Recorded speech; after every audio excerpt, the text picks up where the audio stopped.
आपके द्वारा ये जो वचन कहा गया है उससे ये मेरा अज्ञान नष्ट हो गया है। कमल नेत्र, मैंने आपसे भूतों की उत्पत्ति और प्रलय को विस्तार पूर्वक सुना है और आपका अविनाशी प्रभाव भी सुना है। आप अपने को जैसा कहते हैं ठीक ऐसा ही है, परंतु हे पुरुषोत्तम, आपके ज्ञान, ऐश्वर्य, शक्ति, बल, वीर और तेज युक्त रूप को मैं प्रत्यक्ष देखना चाहता हूँ। मेरे द्वारा यह आपका रूप अगर देखे जाने के योग्य है, यदि ऐसा मानते हैं तो हे योगेश्वर, आप मुझे अपने अविनाशी स्वरूप का दर्शन कराइए। इस प्रकार अर्जुन के प्रार्थना करने पर श्री कृष्ण भगवान कहने लगे कि हमारे सैकड़ों तथा हजारों नाना प्रकार के और नाना वर्ण आकृति वाले तमाम सारे रूपों को तुम देख सकते हो। हे भक्तवंशी अर्जुन, मेरे में आदित्यों को, आदित्य के 12 पुत्रों को, 8 वसुओं को, 11 रुद्रों को, दोनों अश्विनी कुमारों को और 49 मरुदगणों को और बहुत से पहले न देखने वाली आश्चर्यमय रूपों को देख सकते हो।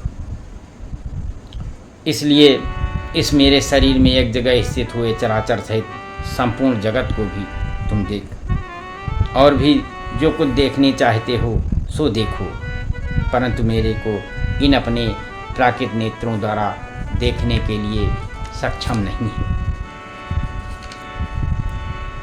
इसी से मैं तुम्हारे लिए दिव्य और अलौकिक नेत्र देता हूँ। इससे तू हमारे प्रभाव को और योग शक्ति को देख सकते हो। संजय कहने लगे कि महायोगेश्वर और सब पापों के नाश करने वाले भगवान इस प्रकार कहकर उसके उपरांत अर्जुन ने परम ऐश्वर्य दिव्य स्वरूप को दिखाया।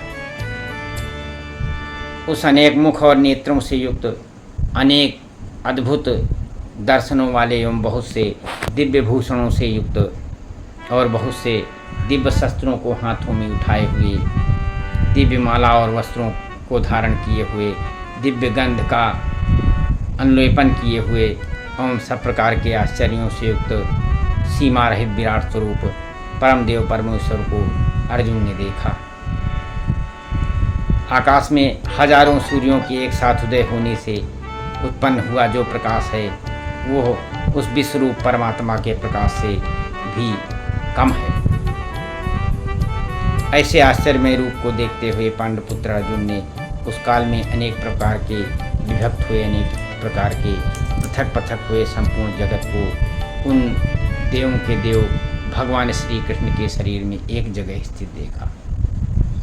उसके अंतर्गत वो अत्यंत आश्चर्य से युक्त हर्षित रोमों वाले अर्जुन विश्वरूप परमात्मा को श्रद्धा भक्ति सहित सिर से प्रणाम करके हाथ जोड़े हुए बोले कि आपके शरीर में संपूर्ण देवों को तथा अनेक प्रकार के भूतों को और कमल के आसन पर बैठे हुए ब्रह्मा तथा महादेव और संपूर्ण ऋषियों और दिव्य सर्पों को देखता हूँ।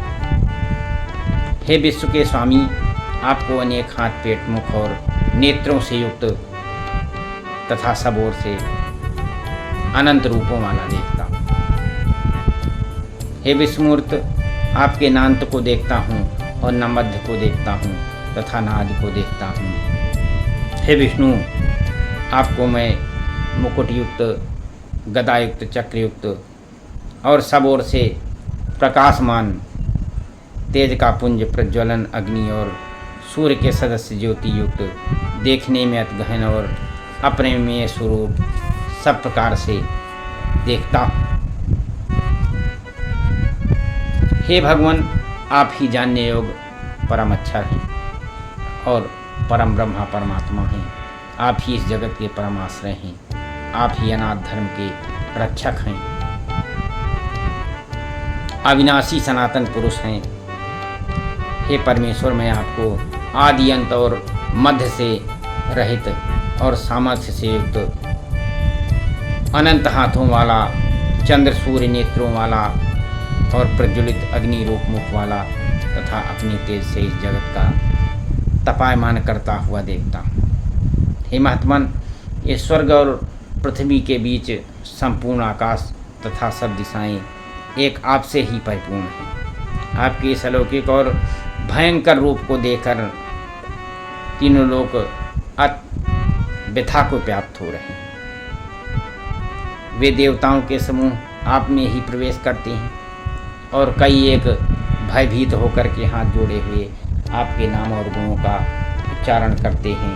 महर्षि और सिद्धों के समुदाय कल्याण होवे ऐसा कह करके उत्तम उत्तम स्तोत्रों द्वारा आपकी स्तुति करते हैं। एकादश रुद्र और द्वादश आदित्य, 8 वसु साध्यगण, विश्वदेव तथा सुनी कुमार और मरुदगण, पितरों का समुदाय, गंधर्व, यक्ष, राक्षस और सिद्धगणों के समुदाय, वे सभी विस्मित हुए आपको देखते।